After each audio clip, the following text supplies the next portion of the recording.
আসসালামু আলাইকুম রহমতুল্লাহ। দিনের কোন কোন সময় যদি আপনি কোনো মানুষের প্রশংসা করেন এবং ওই প্রশংসার সময় যদি মাশাল্লাহ না বলেন, আমি গতকালকে বলেছিলাম যে মানুষ যখন কারো প্রশংসা করে, প্রশংসা করার সময় যদি মাশাল্লাহ শব্দ না বলে, তাহলে তার পিছনে একটা জিন লেগে যায় এবং তাকে জাদু দ্বারা ক্ষতি করে।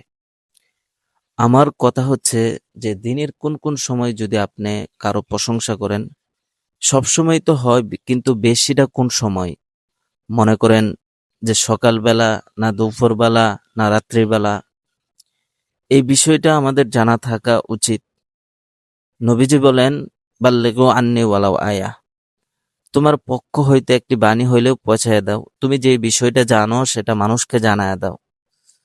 দেখেন, জাদুর ব্যাপারে কোরআনুল কারীমের ভিতরে বিস্তারিত আলোচনা আছে, হাদিসের মধ্যেও বিস্তারিত আলোচনা আছে। তো আমরা যখন মানুষের পরীক্ষা করি, প্রায় মানুষের ভিতরে জাদুর সম্ভাবনা থাকে এবং পরীক্ষাতে ধরা পড়ে জাদু। এখন এত জাদু করে কে মানুষকে? বলেছিলাম যে আপনি যখন কোনো মানুষের প্রশংসা করবেন, কোনো মানুষের সুনাম করবেন, কোনো মানুষকে নিয়ে আপনি ভালো মন্তব্য করবেন, তখন দেখা যাচ্ছে যে এমনিতে একজন জিন তার পিছনে লেগে যাচ্ছে, মাশাল্লাহ যদি না বলার কারণে। তো এখন কোন কোন সময়টা বেশি সময় এটা হয়ে যায় যে মাশাল্লাহ না বললে জিন পিছনে লেগে যায়? অনেক মুদাব্বিরের বাসায় তারা বলে যে সকাল থেকে 9:30 পর্যন্ত, 9টা পর্যন্ত এই সময় যদি কোনো মানুষকে আপনি দেখেন, দেখার পরে মাশাল্লাহ না বলেন, তাহলে আপনার ক্ষতির সম্ভাবনা বেশি হয়ে থাকে।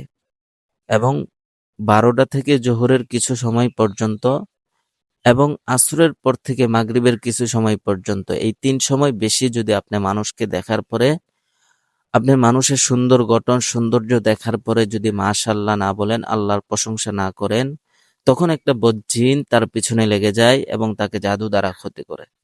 এজন্য সম্মানিত ভাইরা আমার, প্রাণপ্রিয় ভাইরা, আপনাদের কাছে আমার আকুল আবেদন থাকবে, দেখেন আমাদের বাংলাদেশের মানুষ চায় না কেউ কারো উপরে উঠুক বা কেউ কারো ভালো চাক, এটা কখনোই চায় না।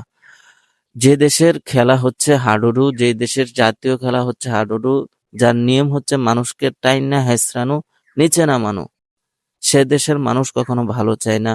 এজন্য আপনাদেরকে আমি এই বিষয়টা জানাইলাম। যদি আপনারা ভালো মনে করেন, তাহলে ইনশাআল্লাহ আপনারা মানুষের সুনাম অর্জন করেন, প্রশংসা করেন, ভালো কথা।